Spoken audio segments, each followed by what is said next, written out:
अब इन सारे सेंटेंसेस यानी डायरेक्ट नरेशंस का इनडायरेक्ट नरेशन हम लोगों को बनाना है। We have to convert all these sentences into indirect speech और इनडायरेक्ट नरेशन। तो चलिए question number 1। The shopkeeper said to Vivek, can I help you? अब देखो ये क्या है, क्वेश्चन है, कैन आई हेल्प यू, और ये क्वेश्चन क्या है, ऑक्सिलियरी वर्ब से शुरू है। तो इतना तो ठीक है, जब ऑक्सिलियरी वर्ब से शुरू होता है तो इनडायरेक्ट नरेशन इफ या वेदर से शुरू होता है। लेकिन उसके पहले the shopkeeper said to Vivek, said किससे बदल जाएगा, आस्क्ड में, और इनडायरेक्ट नरेशन ऐसे होगा, द शॉपकीपर आस्क्ड विवेक। ये रिपोर्टिंग वर्ब जो सेड है उसको हम लोग आस्क्ड में बदल दिए, क्योंकि ये रिपोर्टिंग स्पीच इंट्रोगेटिव सेंटेंस है, प्रश्न है, तो प्रश्न में रिपोर्टिंग वर्ब आस्क्ड में बदल जाता है। सो किया, और आस्क्ड के बाद तो टू लगता नहीं है, फिर ऑब्जेक्ट विवेक को लिख दिया। अब ऑक्सिलरी वर्ब से शुरू है, यानी इनडायरेक्ट नरेशन का रिपोर्टिंग स्पीच इफ या वेदर से शुरू होगा। इफ लिख दिया, तुम वेदर भी लिख सकते हो, और सेंटेंस अब कैसा बन जाएगा, एसर्टिव बन जाएगा, यानी अब क्वेश्चन नहीं रह जाएगा, अब ऑक्सिलरी वर्ब सब्जेक्ट के अंदर चला जाएगा। तो वो करेंगे, लेकिन इसके पहले ये देखो, ये सब्जेक्ट का काम, प्रोनाउन का काम करो। ये आई है, फर्स्ट पर्सन है, फर्स्ट पर्सन सब्जेक्ट के अनुसार बदलेगा, यानी शॉपकीपर, शॉपकीपर सिंगुलर है तो उसके अनुसार रिपोर्टिंग उसके अनुसार प्रोनाउन बदल देंगे, तो हो जाएगा ही। तो ही किया, ऐसे ही लिख दिए। अब ही कुड हेल्प, इतना करेंगे, तो इफ ही कुड हेल्प किया, ही हो गया, आई जो है सो शॉपकीपर के अनुसार ही में बदला।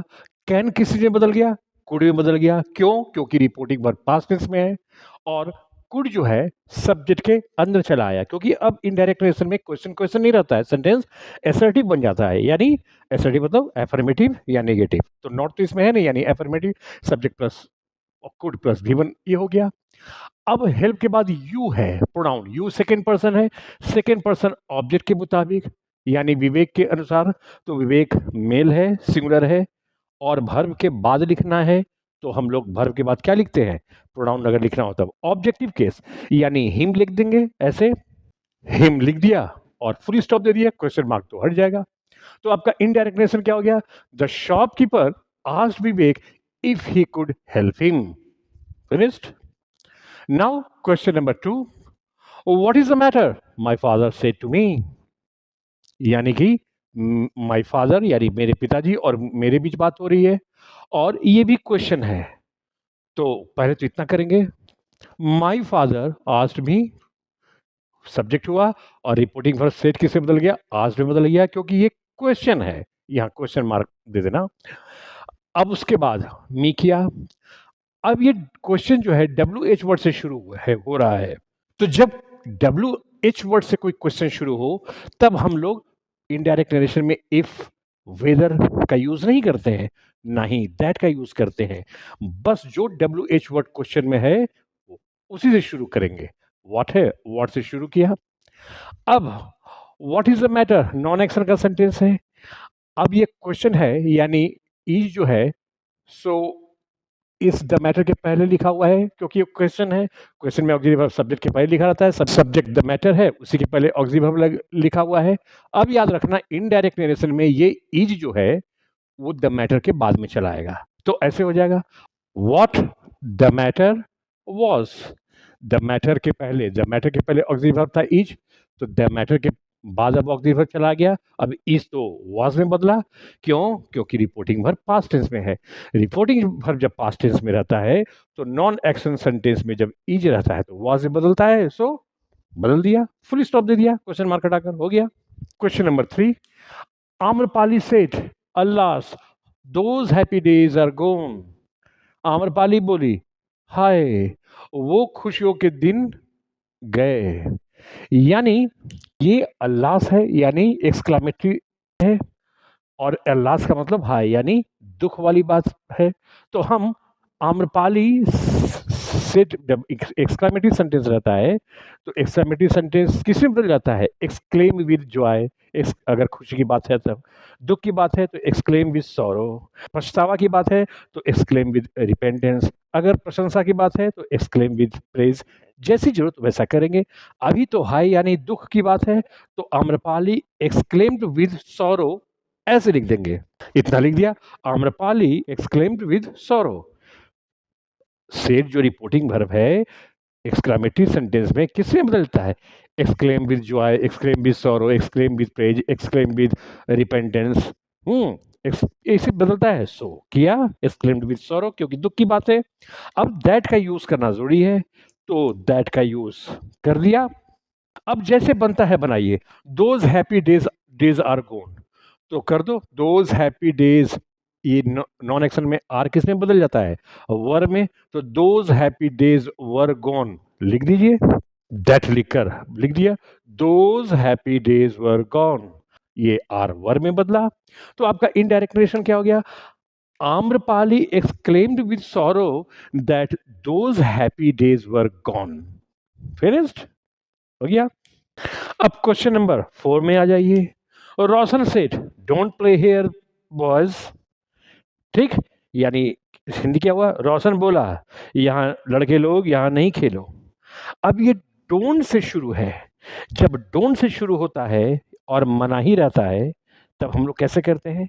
रिपोर्टिंग वर्ब ये जो सेड है उसको हम स्टॉप, प्रिवेंट, प्रोहिबिट इन सबों में बदल देते हैं ऐसे। तो पहले तो इतना किया, रोशन स्टॉप्ड बॉयज। इस क्वेश्चन को पढ़ने से ही लग रहा है ना कि रोशन जो है लड़कों से बात कर रहा है। रोशन बोला लड़के यहाँ मत खेलो, यानी लड़कों से बात हो रही है, यानी लड़कों को मना किया खेलने से।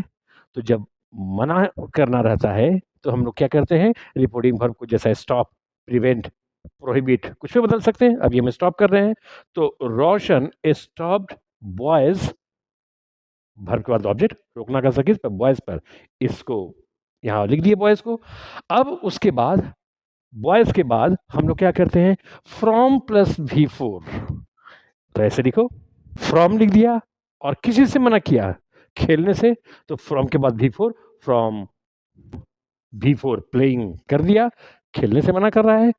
तो हम लोग जानते हैं, हम लोग तो पढ़े भी हैं, स्टॉप, प्रिवेंट, प्रोहिबिट के बाद ऑब्जेक्ट, फिर फ्रॉम प्लस V4 आता ही, ये ग्रामर का नियम है, वही यहाँ पर लागू हुआ। अब उसके बाद क्या बच गया? हेयर। हेयर किस में? देयर में बदल जाएगा ऐसे। तो सेंटेंस आपका क्या हो जाएगा? Roshan stopped boys from playing there. अब यहाँ जो हम लोग स्टॉप्ड लिखे हैं, स्टॉप्ड, वहां पर प्रिवेंटेड भी लिख सकते हो, प्रोहिबिटेड भी लिख सकते हो, कर सकते हैं।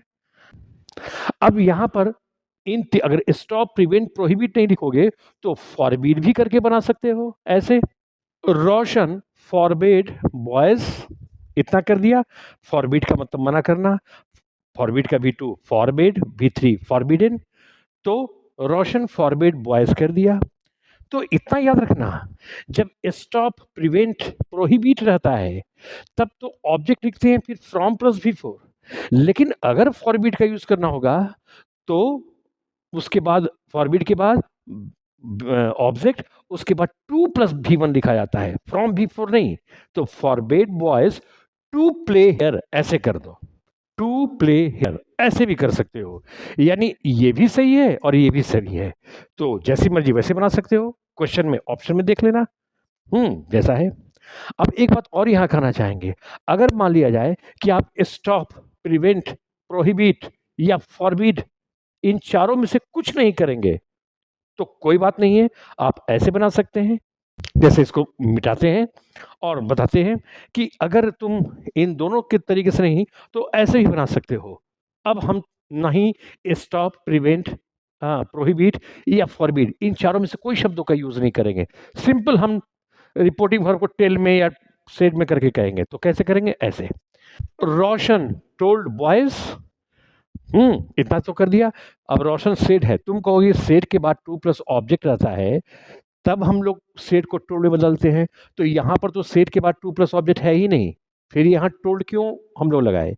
क्योंकि रोशन और लड़कों के बीच बात हो रही है, ये संदर्भ से, सेंटेंस के कॉन्टेक्स्ट से पता चल जा रहा है। देखो, रोशन बोला लड़के लोग यहां नहीं खेलो, यानी रोशन लड़कों से बात कर रहा है। तब ऑब्जेक्ट तो हमको ये मिल गया, तो तब हम लोग टोल्ड करेंगे। तो रोशन टोल्ड बॉयज किया। अब उसके बाद जब हम लोग स्टॉप, प्रिवेंट, प्रोहिबिट, फॉरबिड नहीं लगा रहे हैं, तब हमको आगे कैसे लिखना होगा? ऐसे, नॉट टू प्ले ये ऐड कर देंगे। क्यों? अब नॉट लगाने की क्यों जरूरत हुई? इसमें इसमें नॉट क्यों नहीं लगाए? क्योंकि ये भी रूल है, स्टॉप, प्रिवेंट, प्रोहिबिट, फॉरबिड के बाद नॉट लगता ही नहीं है। इन सबों का तो खुद मतलब होता है मना करना या रोकना, तो इन सबों के बाद नॉट नहीं लगता है। लेकिन टोल्ड में तो ऐसी बात नहीं है, तो जब टोल्ड करेंगे तो नॉट लगाएंगे, नॉट टू प्ले। अब हेयर का देयर कर दो, हो गया सेंटेंस तुम्हारा indirect narration. Roshan told boys not to play there, simple. यानी you can make indirect narration in any of this veg.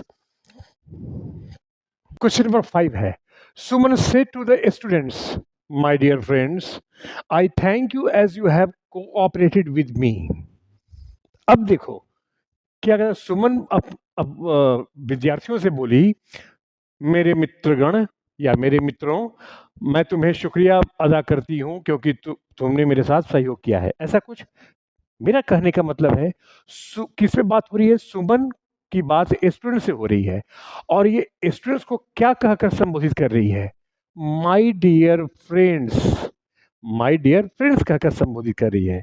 तो जब डायरेक्ट नरेशन में कोई एड्रेसिंग वर्ड रहता है, तब हम लोग इनडायरेक्ट नरेशन कैसे शुरू करते हैं? एड्रेसिंग से करके शुरू कर, एड्रेसिंग शब्द से ही शुरू करते हैं, ऐसे। तो एड्रेसिंग से शुरू किए, एड्रेसिंग यानी संबोधित करते हुए। अब ये वर्ब है, बिफोर है, वर्ब के बाद हमेशा ऑब्जेक्ट। तो ये संबोधित करने का असर किस पर, किसको संबोधित कर रही है? द स्टूडेंट्स को। यानी इस वर्ब का ऑब्जेक्ट ये है, तुरंत लिखो एड्रेसिंग द स्टूडेंट्स, ऐसे लिख दिया। एड्रेसिंग यानी वर्ब का ऑब्जेक्ट, एड्रेसिंग द स्टूडेंट्स। अब जो बात कहकर संबोधित की है उसको लिखना है एज, लिखने के बाद ऐसे, एज लिख दिया। अब क्या कहकर संबोधित की? My dear friends. तो माई क्या है? फर्स्ट पर्सन है, फर्स्ट पर्सन सब्जेक्ट के मुताबिक यानी सुमन के मुताबिक। सुमन को यहाँ हम लड़की मान रहे हैं क्योंकि Suman is such a name that can be given even to either to a boy और अ गर्ल। सुमन तो ऐसा नाम है जो लड़का या लड़की किसी को दिया सकता है। तो अभी इस सुमन को हम लड़की यानी फीमेल मानकर चल रहे हैं। तो माय डियर फ्रेंड्स हमको लिखना है, तो इसमें एक प्रोनाउन है माई, पॉजिटिव केस है, फर्स्ट पर्सन सुमन के यानी इस लड़की के अनुसार होगा। तो एज हर डियर फ्रेंड्स ऐसे लिख लीजिए, एज हर डियर फ्रेंड्स लिख दिया, यानी addressing the students as her dear friends लिखा। अब उसके बाद जैसे इनडायरेक्ट नरेशन बनाते हैं बनाइए। उसके बाद सुमन टोल्ड द स्टूडेंट्स लिखो। अब चूंकि स्टूडेंट्स एक बार यहाँ लिखा ही गया है नाउन, तो प्रोनाउन का यूज करो, लिखो सुमन टोल्ड देम, ऐसे लिख दिया। सुमन टोल्ड देम। अब सुमन टोल्ड द स्टूडेंट्स ऐसे लिख सकते हैं, लेकिन याद रखना एक नाउन जब सेंटेंस में एक बार लिखा जाता है तो उसको रिपीट नहीं करते हैं। तो स्टूडेंट्स ना लिख के, चूंकि ये प्लूरल है तो उसके लिए एक उचित प्रोनाउन देम लिख दिया। अब जैसे बनाते हैं इनडायरेक्ट नरेशन बनाइए, दैट लिख करके जैसे बनाते हैं बनाइए, ऐसे दैट को लिख दिया। अब जैसे बनाते हो, I thank you, simple present tense है, simple present tense simple past tense में बदलेगा क्योंकि ये रिपोर्टिंग फॉर पास्ट टेंस में है। तो आई कौन पर्सन है? फर्स्ट पर्सन, सुमर के मुताबिक सी कर दो, सी। अब थैंक्ड का V2 क्या हो जाएगा? सिंपल पास्ट में सब्जेक्ट V2 करना है, तो सी थैंक्ड कर दिया। उसके बाद यू है second person, second person students है, प्लूरल है, तो देम ऐसे लिखो, देम लिख दिया। देम क्यों लिखा? यू है सेकंड पर्सन, ये है प्लूरल, तो प्लूरल के मुताबिक हमको दे लिखना चाहिए, लेकिन भर के बाद तो ऑब्जेक्टिव केस लिखाता है, तो देम लिखा। सी थैंक देम हो गया। एज का एज लिखिए आप जैसे लिखते हैं एज। आगे पढ़िए, you have cooperated with me. तो you have cooperated present perfect tense है, present perfect tense past perfect tense में बदलता है, subject plus had plus V3, याद रखना इसको यूज करना है। अब प्रोनाउन के बारे में सोचो, यू है second person, second person the students है यानी प्लूरल है, इसके अनुसार एक उचित प्रोनाउन जो सब्जेक्ट की जगह पर लिखा जाए, भर के पहले सब्जेक्टिव केस लगता है, भर ऑक्सिलरी भर के पहले सब्जेक्टिव लिखता है, तो दे लिखो, दे हैड कोऑपरेटेड, पहले इतना लिख लीजिए। एज जैसा लिखा था लिख दिया। यू हैव कोऑपरेटेड का they had cooperated past perfect tense में बना दिए, प्रेजेंट परफेक्ट पास्ट परफेक्ट बदलता है। अब उसके बाद क्या है, विद का विद लिखिए, इसमें तो कोई प्रीपोजिशन का चेंज नहीं है। अब मी है फर्स्ट पर्सन सब्जेक्ट के मुताबिक सुमन यानी गर्ल सिंगुलर, और वर्ब के बाद या प्रीपोजिशन के बाद ऑब्जेक्टिव केस लिखते हैं तो विद हर लिख दो, प्रीपोजिशन के बाद ऑब्जेक्टिव केस लिखा जाता है तो लिख दिया। तो आपका इनडायरेक्ट रिलेशन क्या हो गया, addressing the students as her dear friends Suman told them that she thanked them as they had cooperated with her. इसी तरीके से बनाना है, यानी जो जनरल रूल्स है उसका भी यूज करना है, और एड्रेसिंग वाला जो इनडायरेक्ट रिलेशन है उसका भी यूज कर, दोनों का यूज करते हुए ऐसे बना देंगे। अब क्वेश्चन नंबर 6 में आ जाओ, पढ़ो।